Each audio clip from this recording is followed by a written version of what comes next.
What's going on, everybody? Happy Super Bowl week. I'm sorry I have not been on in a few days. We have been on the road, busy and traveling. We were at the Westminster show, and that was a whole lot of fun. But we are back home here today and talking about the NBA trade deadline, which I will say I think actually was one of the most exciting trade few days to the deadline that we've had. But obviously, not a lot happened on the actual final day today. But so it feels like a little bit of a dud. But reality was the last 2 days, and including the Trae Young trade a month ago that people are already forgetting about, a lot happened. Giannis did not get traded.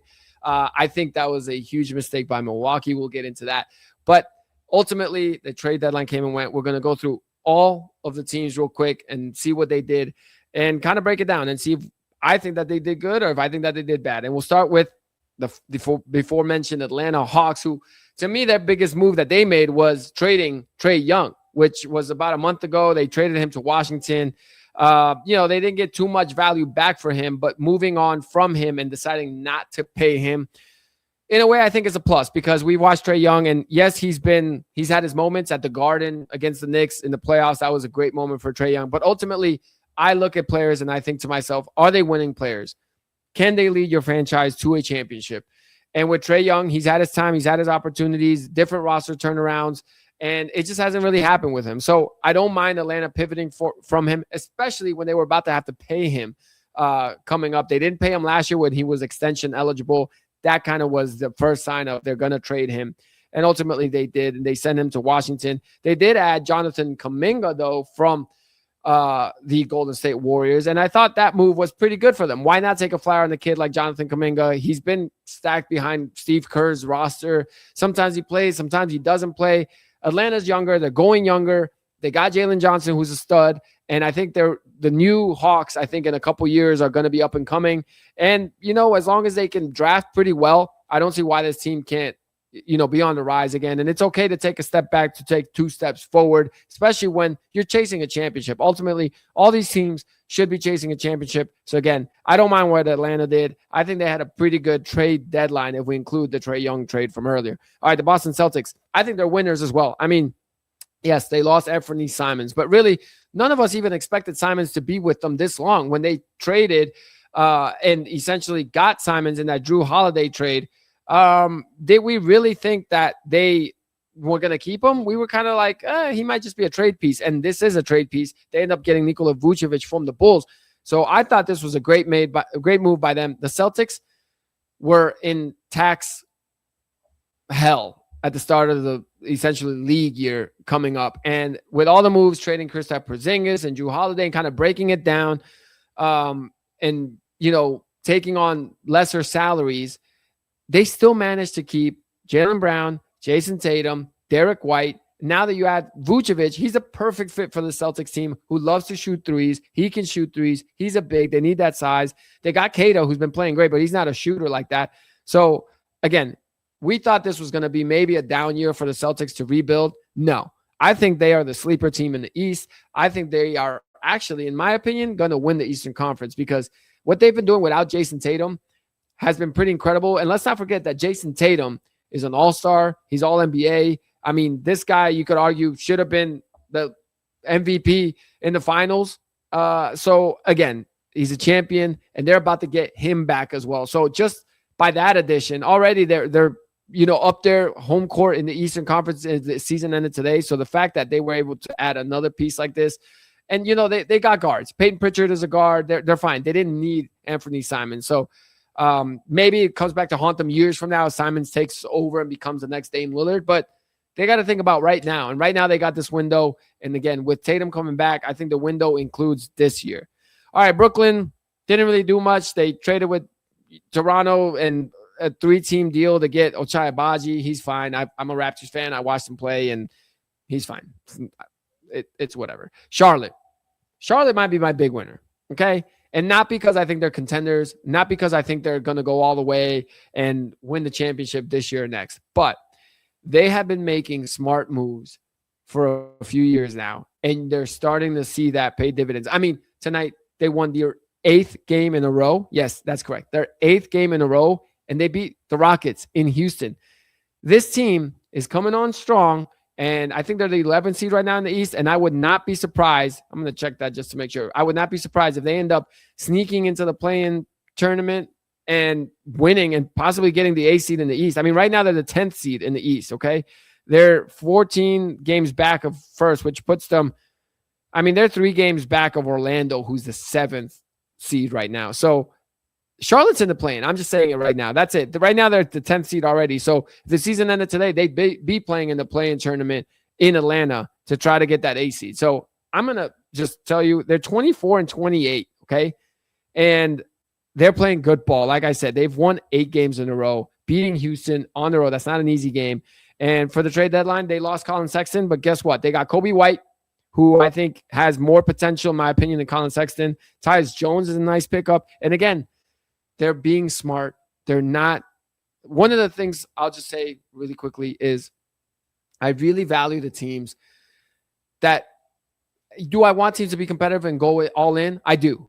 But I also want teams to be realistic and realize when is their moment to go all in. And a lot of teams trick themselves out and think this is our moment, and it's not. It's really not. And it's too early, and they end up screwing themselves for years to come.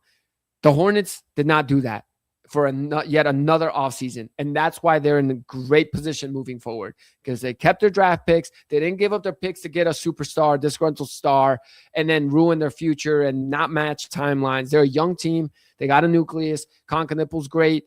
And, you know, Brandon Miller's nice. Cole Brenner, their center from Creighton, he's a rookie. He's great too. So they got a young nucleus. So what do? Let's stick with that. Maybe get a guy that's a little bit older in Kobe White, but he's still young. And we can grow with him. He can help us grow so that those rookies now get that experience and continue to grow. And again, in the offseason, they have Miles Bridges. He's a good player for them. Guess what? I might trade him in the offseason, right? And get younger a little bit, because he's up there. He's not an old guy, but he's not a young guy anymore. And just keep this momentum going. And they got the right coach in there who's turned this thing around. So good for the Hornets. I think they're a big winner. The Bulls, loser. I mean, I don't know what they're doing. Again, Kobe White gone, Nikola Vucevic gone, Ayo Dosunmu gone. And they bring back Anthony Simons, Colin Sexton, Jaden Ivey, and a whole lot of second-round picks, which I think it's like 8 second-round picks that they got back. I will say this. At least what they're doing is being bad. And that is a good thing for someone like the Bulls, who are pretty much a guaranteed 500 team every year and a play-in team that either gets knocked off in the play-in or makes the playoffs as the 7th or 8th seed and gets knocked out in the first round. So at least this, hopefully for them, tanks them a little bit, and they can get a top 10 pick in a deep draft this year and start moving that way. But weird trades, again, it's fine, but it's just, you're just essentially just playing musical chairs with some of these guys. I mean, Ayo Dosunmu for Jaden Ivey, kind of a swap. Kobe White, Colin Sexton. I mean, I would have rather had Kobe White, but then they had to pay him. So I get why you move off him. I don't know. Vucevic for Simons. All right.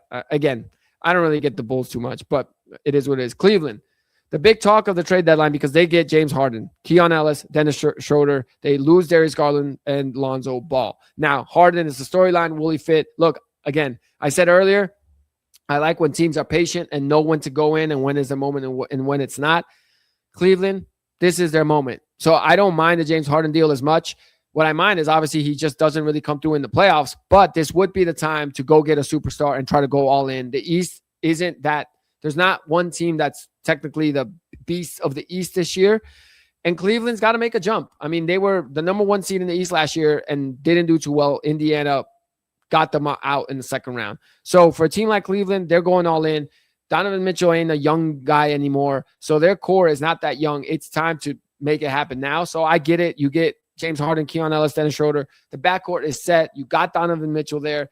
Harden isn't going to be relied on to be the scorer because you got Donovan Mitchell. So I like this trade for Cleveland. I actually thought they did a good job. And I don't mind losing Darius Garland because, again, it's all about you're trying to win now. This is what it is, and this is where you go. It's fair. I like what they did.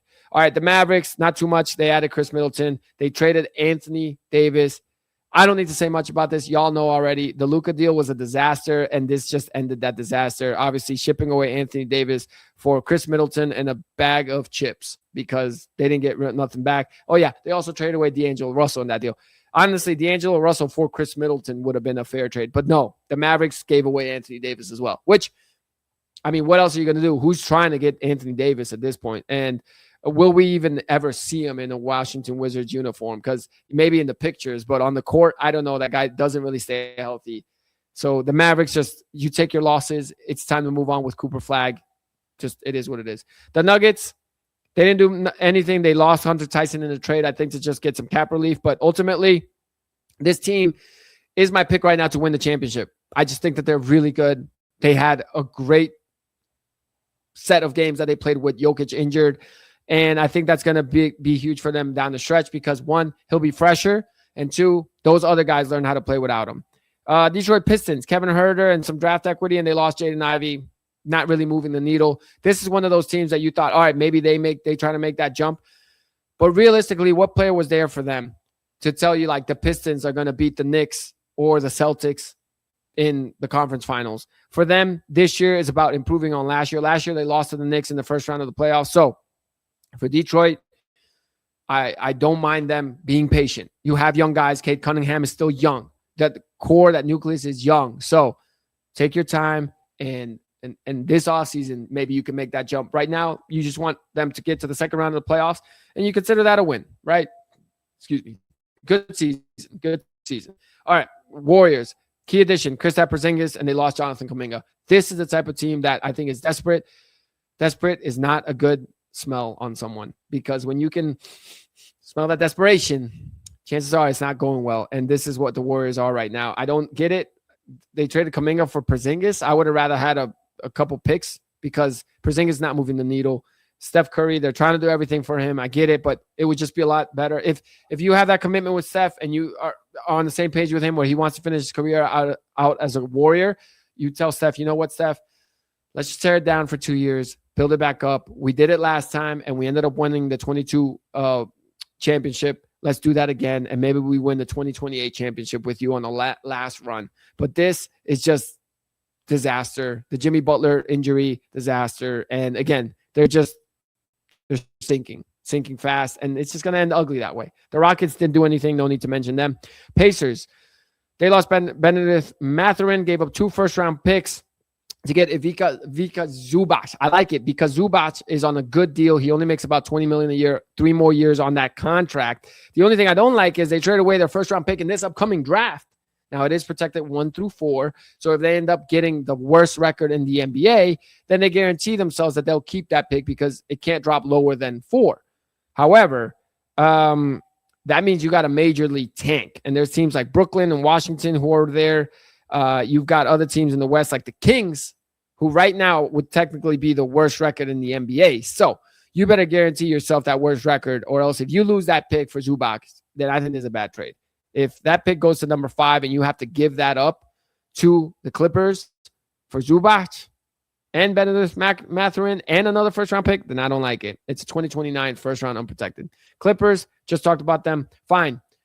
I mean, honestly, I don't know. They were playing much better lately, and I really don't understand what happened because you started to feel like, okay, they could start turning it around and turning it on. Right now, they are the 9th seed in the West. So they would have ended up being a play-in team because it's hard to imagine them catching up the Lakers on the 6th seed. And they are 7.5 games back of the Lakers right now, which pretty much after the All-Star break would be really hard to catch up to. So they would have to win some play-in game to get into the tournament and then take on the Thunder or the Spurs probably, or the Nuggets in the first round of the playoffs. So I think they just decided, you know what? That's a really tough path to a championship. It ain't happening. We ain't getting younger. Let's tear it down. So I don't mind it. It's fine. I mean, it is what it is. Lakers added Luke Kennard, lost Gabe Vincent, doesn't do anything, doesn't move the needle. I think they're fine where they're at, but this season's not going the way they wanted to go. All right, Memphis Grizzlies, guess what? Big winner. They lost Jaren Jackson Jr. You would have liked to see them also be able to move off of Ja, but they also didn't sell super low because nobody wants Ja. So instead of doing that, they said, you know what? Hold that. We'll hold Ja. We'll let him regain some value. If next year, you know, we like what our team is doing and we have a young guard behind him, maybe we'll get more value next year with him. But at this point, how much worse value can you get for Ja when nobody really wants him? But they added a whole bunch of picks in the Jaren Jackson deal, and just they are doing it right. Again, at this point in the season, you're just giving up on the year. Yes, I mean, you're 20-29. You're not going to make the playoffs really. So why not? Why not? You choose a direction and you go with it. And that's what they did. The Heat didn't do anything. They stayed silent. No Giannis to Miami. It is what it is. No need to mention them anymore. The Bucks. This is the big team right here because the Milwaukee Bucks to me are, I think, the biggest loser. Because apparently the Golden State Warriors, the desperation that came from the Warriors was calling their name. And the Bucks had it right there. They could have had 4 first-round picks for Giannis Antetokounmpo from the Golden State Warriors. And guess what? You would have needed players, salary fillers. Kuminga would have been in there, a young prospect. And they said no. They said, no, we're going to keep digging this hole that we've dug with Giannis, which, mind you, started years ago. Remember, Giannis wanted Dame too to come up to Milwaukee, so they traded for Dame. Then Giannis wasn't happy with how it was going, so then they waived and stretched Dame. And for those of you that don't know what that is, Dame had a $100 million contract, money left on his contract. So what they did is they released him and stretched out $20 million per season for the next 5 seasons, including this one, where now they are essentially have $20 million of dead money because Dame Lillard is not on their roster. So that money can't be applied to any player. So they are already $20 million behind at a disadvantage of all the other NBA teams because they are choosing to pay that money to the cloud for Dame Lillard. So they already have that disadvantage. They get Miles Turner. They've just been doing anything they could, and this team is clearly not good. They're 500 with Giannis, and they're completely terrible without him. So they traded Cole Anthony. They got Nick Richards. Doesn't do anything. The biggest thing for me is they didn't trade Giannis. And guess what? Now, I don't see a world where in the summer, Giannis doesn't say, I want to go to LA with the Lakers and with Luka because LeBron is going to be a free agent. So if that max money is gone, now that opens up some cap flexibility for the Lakers who may be like, why don't we team up Luka with Giannis? And if they do that, all it takes is Giannis to say, I want to go to LA and I'm not going to sign an extension with any other team. And if he does that, he has now held Milwaukee hostage. And guess what? The Bucks now, good luck getting 4 first-round picks for that. So I think that was a huge mistake by Milwaukee. The Wolves, added Ayo Dosunmu, lost Rob Dillingham, doesn't move the needle either way for me. And ultimately, I just think it's going to be Anthony Edwards' show in Minnesota. They need a point guard. I thought Kobe White could have fit nice there, but again, it's a tough spot for them. They don't have a lot of cap space really to work with, so I don't know what happens there. I mean, look, there's only one winner at the end of the season, and I don't see it being the Wolves. I think they can make a playoff run, but for them to have to take on the Thunder, the Nuggets, the Spurs even the Rockets could give them a good matchup. It'll be tough, but Anthony Edwards, I'll never put anything past that guy. He's a stud, so maybe they can make it happen just with what they have. But I do think that they're missing a point guard, and I don't think Ayo Dosunmu is that guy. And they also did lose Mike Conley, but rumblings are he might come back. So maybe he'll be back, but he's older, and I don't think he doesn't swing a series like that anymore. Pelicans, they lost Jose Alvarado, added Dalen Terry. Nothing much there. Again, they're not really making the playoffs. They are one of those tanking teams. They're 13-40 on the season, so they just want to get their picks. All right, Oklahoma City Thunder. Look, I'm going to say that they just did great. I mean, they got Jared McCain. They didn't lose anybody, and Jared McCain is a prospect, and they have all of these picks. And yes, when they are not able to pay all of these guys anymore, guess what? They're going to have prospects coming up ready to play right behind them. And so I like what the Thunder did. As they say, the rich get richer. Orlando Magic didn't do anything. They lost Tyus Jones. I don't know what to make with the Magic. I think this is one of those seasons that's been a disappointment. I think there'll be a coaching change at the end of the year because they're not really doing that great. They're the 7th seed in the East, 3 games out of the 6th seed. So they're likely going to be in the play-in tournament. And many people thought this was the year they'd make that jump with Paolo Banchero, and it hasn't happened, and they're almost always injured. I don't know. Philly, they lost Jared McCain. They didn't get much back for him. I don't know why they did that. I don't like what they did at the deadline. But for them, it's all about VJ Edgecombe and Tyrese Maxey. Those are their guards. That is their backcourt. But I thought they sold really low on Jared McCain. He could have got more value. Let him play at some points. If there's, God forbid, there's an injury to one of these guys and he has to step in and he plays well, You have him under contract. He was a rookie last year. There's no need to trade him right now. I thought they could have gotten a pick for him at any time. So weird timing for them to do that. Phoenix Suns, they didn't do anything. And this is one of those teams that I think is smart for not doing anything. Look, they did the complete opposite of anything a few years ago when they traded for KD and Bradley Beal and all these superstars, and the team did not work out. And now I think they're being patient. They're just letting time play out, scouting their own guys, and trying to accumulate future assets to do it right. So I like that they didn't do anything, honestly. And they've had a great season so far. For them, I mean, to be where they're at, they're the 7th seed in the West, tied with the Lakers for the 6th seed. So they might even just straight up make the playoffs. And that's just great. And that's good coaching and good for the Phoenix Suns. All right, we're winding down here. The Portland Trailblazers, they didn't really do much. Key loss, Duop Reith. Honestly, I don't even know who that is. Key addition, Vit Krejci. I know that name from Atlanta, and he's a shooter. So, I mean, that's nice. They got a shooter. Why not? Young talent, and we'll see if they end up doing anything with that. Sacramento Kings.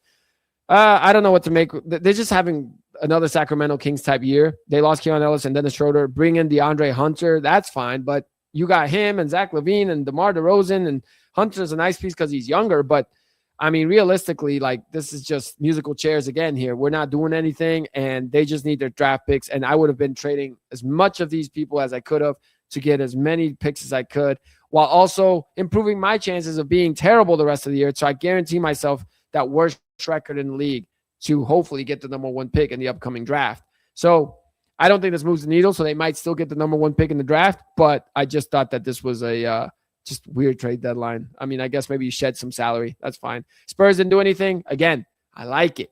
Patience. This team is 2nd in the Western Conference. They're 35-16. They're 4.5 games behind the Thunder, who now is missing SGA for some time. So there's a little bit of a window for the Spurs to be the number 1 seed in the Western Conference. You got to feel good about that if you're the Spurs. So I like that they are patient, didn't make any harsh moves. Let this season play out, make the playoffs, win a round, maybe get to the second round, maybe even get to the conference finals. And great. That's overachievement, and you have patience, and you don't try to run before you can walk. And guess what? Now in the offseason, you can make that move that gets you in contention. Now you're ready to win now. Raptors, same thing. I like it. Patience. People wanted them to trade RJ Barrett. People wanted them to get a big. Guess what? This team last year had 30 wins total for the whole season. This team this year is already 31-22. We're not even at the All-Star break yet. So I've seen a lot of Raptor fans annoyed with the GM Bobby Webster. Why didn't you trade for a big? Why didn't you get even Sabonis? Trade RJ Barrett? Why? Just be happy. Your team right now is in the playoffs. Like, if someone told you in October that the Raptors would be 31-22, you would be like, dang, they're having a great year. And they are. So why ruin that to make a win now trade that's not even going to win you now anything? I mean, if they got Sabonis, or, oh my God, I was scared they might even try to get Anthony Davis. What's that going to do? Are they going to win the finals? Are they going to make the finals? No. So I like it. Patience. Utah Jazz get Jaren Jackson Jr. They lost some picks. I think next year is time for them to start winning. So I don't mind this as much because they're thinking to themselves, all right, now we have an established piece with Jaren Jackson Jr. Lauri Markkanen is still there. They didn't get rid of him. So now you have your 2 vets to plug along with rookies. And again, they're going to get another high draft pick in this upcoming draft. And that's how you start moving forward. You put that pressure on Jaren Jackson Jr. and Lauri Markkanen, maybe some vets that come in free agency with some cap space. And now you let your rookie from next year, if he's a top rookie like a Cooper Flagg type, well, hey, guess what? He can contribute and hopefully start leading them towards the playoffs. All right, and last but not least, the Washington Wizards. Again, they added Trae Young. They added Anthony Davis for, CJ McCollum, Chris Middleton, and some Swedish fish, essentially, because they didn't really give up much for these guys. And they are essentially saying these are the guys we're going to roll with moving forward. I don't hate it, but I don't like it. Okay. Again, patience is key, in my opinion, especially when you're this bad. And I know that you're trying to get yourself out of it, but I didn't mind the Trae Young trade, but the Anthony Davis one, just why do it? I mean, unless they want to play him in the second half of the season and bring his value back up and then trade him again, which that I would actually like. But more than likely, they're not going to do that. They're trying to still get a good lottery pick in this draft. Right now, they are 14-36, so they're not trying to get a great record. So I didn't get that with the AD trade, but at the end of the day, these teams, they just need to have patience, in my opinion. And when you buy into the tank, fully buy in, take a step back to take 2 steps forward. And as you're building back up, don't try to run before you can jump, right? Or before you can walk. So I think a lot of teams in this trade deadline that were rumored to be making splash moves didn't do that. And I actually respect those teams because I think that was very smart, including a team like the Spurs, like I talked about. I just think it's so smart for them to be like, you know what? We got all this young talent. Why are we going to try to rush this process and possibly ruin the future or trade away a guy, when he hasn't even fully developed yet? We might not even know exactly what his full potential is going to be. So look, again, maybe today wasn't the most exciting trade deadline day, but I did think it was a very exciting trade deadline because a lot of trades happened and there were a lot of big names that did get moved. We had the gossip with the Antetokounmpo deal that maybe was going to happen. But, Trae Young, Anthony Davis, James Harden, like those are big names, right? So we still had that. So overall, I thought it was a pretty entertaining trade deadline. I hope you guys thought that too. Sorry, this pod went a little bit long, but we had to, show love to all the teams. But anyway, you guys enjoy the rest of the week. I'll be back with another podcast tomorrow. We got to start talking Super Bowl week. So I'll talk about that and give my Super Bowl prediction here probably on the next one. So I'll talk to you guys soon. Thanks for watching.